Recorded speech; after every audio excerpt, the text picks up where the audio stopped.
Jumpa lagi semuanya. Pada video pembelajaran kali ini, kita akan melanjutkan pembahasan tentang teks eksposisi. Kali ini, kita akan membahas KD 3.6, mengidentifikasi struktur unsur kebahasaan teks eksposisi, serta KD 4.6, menyajikan gagasan dan pendapat ke dalam bentuk teks eksposisi. Yang pertama, struktur teks eksposisi terdiri dari tesis, yakni berupa pengenalan isu, masalah, ataupun pandangan penulis secara umum tentang topik yang akan dibahasnya. Yang kedua, rangkaian argumen berupa sejumlah pendapat atau argumen penulis sebagai penjelasan atas tesis yang dikemukakan sebelumnya.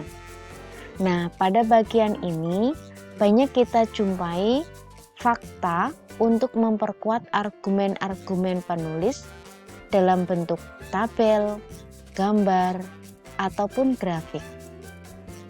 Yang ketiga, penegasan ulang sebagai perumusan kembali isi teks secara ringkas. Bagian ini sering pula disebut sebagai penutup atau simpulan. Kaidah kebahasaan teks eksposisi. Dalam teks eksposisi akan kita jumpai yang pertama, menggunakan kata-kata teknis atau peristilahan yang berkenaan dengan topik yang dibahas. Seumpama, teks eksposisi membahas topik tentang kehutanan.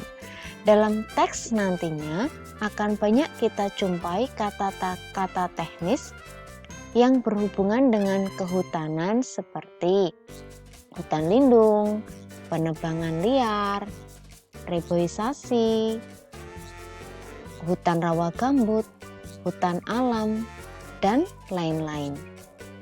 Kemudian yang kedua, menggunakan kata-kata yang menunjukkan hubungan argumentasi atau kausalitas. Misalnya, jika, sebab, karena, akibatnya, oleh karena itu, dan lain-lain.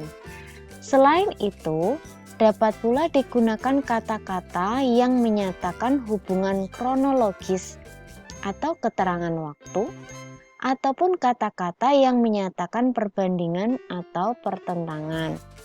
Seperti, kemudian, pada akhirnya, sebaliknya, berbeda halnya, namun. Jadi kata-kata tersebut mengandung hubungan kronologis, keterangan waktu, dan kata-kata yang menyatakan perbandingan atau pertentangan. Kemudian yang ketiga, menggunakan kata-kata kerja mental atau mental verba. Sebagai contohnya, memprihatinkan, memperkirakan, mengagumkan, menduga, dan lain-lain. Yang keempat, menggunakan kata-kata perujukan seperti berdasarkan data, merujuk pada pendapat, dan lain-lain. Yang kelima, menggunakan kata-kata persuasif atau memiliki sifat membujuk. Sebagai contoh, hendaklah, sebaiknya, perlu, harus, dan lain-lain. Selain itu, teks eksposisi lebih sering menggunakan kata-kata denotatif, yakni kata yang bermakna sebenarnya, dibandingkan dengan kata konotatif. Sebagai contoh, teks eksposisi dengan judul menjaga lingkungan hidup. Nah, teks ini sudah dipilah dalam bagian tesis atau pengenalan isu atau permasalahan. Kemudian di paragraf berikutnya masuk dalam argumentasi, kemudian ditutup dengan penegasan ulang. Jika kita perhatikan, beberapa kata dalam teks ini ditulis dengan warna yang berbeda.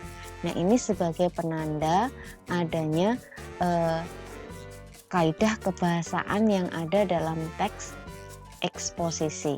Sebagai contoh, kata perlu dan sebaiknya. Jadi dengan warna yang sama di sini ya. Perlu dan sebaiknya merupakan kata yang mengandung makna persuasif atau membujuk. Kemudian kata berakibat. Jika. Nah, kata-kata ini mengandung makna kausalitas atau sebab akibat. Kemudian ada kata gotong royong, kemudian pencemaran, kerja bakti. Ini merupakan kata-kata teknis yang berhubungan dengan topik menjaga lingkungan hidup. Sedangkan berdasar fakta di lapangan, ini merupakan contoh perujukan. Sedangkan memprihatinkan, diharapkan, ini termasuk dalam mental verbal.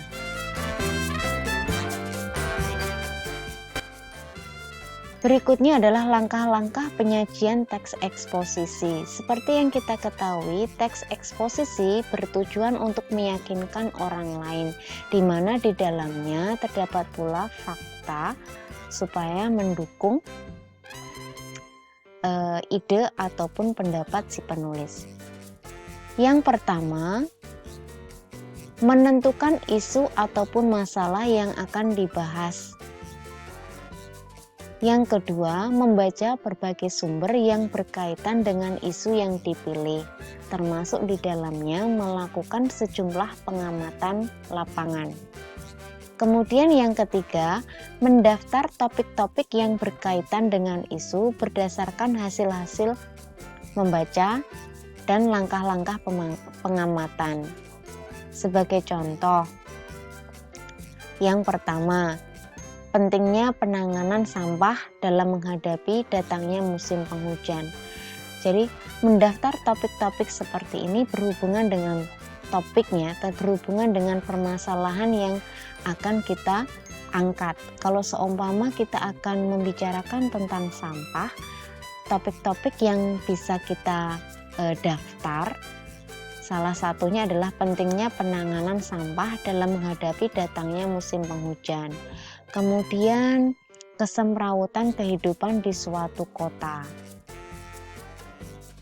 Yang ketiga, bagaimana pola hidup masyarakat kota dalam membuang sampah. Kemudian bagaimana sikap-sikap pemerintah dalam penanganan sampah.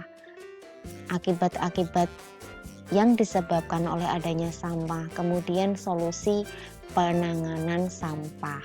Ya, jadi yang didaftar adalah topik-topik yang berkenaan dengan permasalahan yang akan kita angkat dalam teks eksposisi. Kemudian D. Menyusun kerangka karangan struktur teks eksposisi. Nah, topik-topik yang telah disusun secara sistematis dengan pola tesis, rangkaian, argumen, dan penegasan ulang. Kemudian yang kelima, mengembangkan kerangka yang telah disusun menjadi teks eksposisi. Nah, dalam tahapan ini ya harus dijadikanlah topik-topik tersebut menjadi argumen-argumen yang jelas serta logis. Nah, di samping itu kaidah-kaidah kebahasaannya juga harus diperhatikan. Kegiatan penyuntingan. Nah, langkah penyuntingan atau menyunting di sini ya merupakan langkah pasca penulisan suatu teks. Nah, langkah tersebut bertujuan untuk memperoleh tulisan yang lebih baik. Nah, unsur-unsur yang perlu disunting dalam teks eksposisi apa? Yang pertama ada aspek isi. Nah, ini terkait dengan daya tarik isu, kelugasan argumen, dan kelengkapan fakta. Yang kedua, aspek struktur penyajian. Nah, ini terkait dengan kelengkapan serta ketepatan susunan antar bagian teks. Yang ketiga, aspek kaidah kebahasaan terkait dengan ketepatan penggunaan kata, kesesuaian dan karakteristik dari teks eksposisi. Nah, kegiatan menyunting ini penting sekali. Nah, sebelum kita publikasikan, selayaknya teks eksposisi itu kita sunting terlebih dahulu. Apakah diksinya sudah tepat? Apakah tanda bacanya sudah tepat? Nah, demikian saja yang dapat saya sampaikan tentang materi teks eksposisi dengan KD 3.6 dan 4.6. Sampai jumpa pada video pembelajaran berikutnya.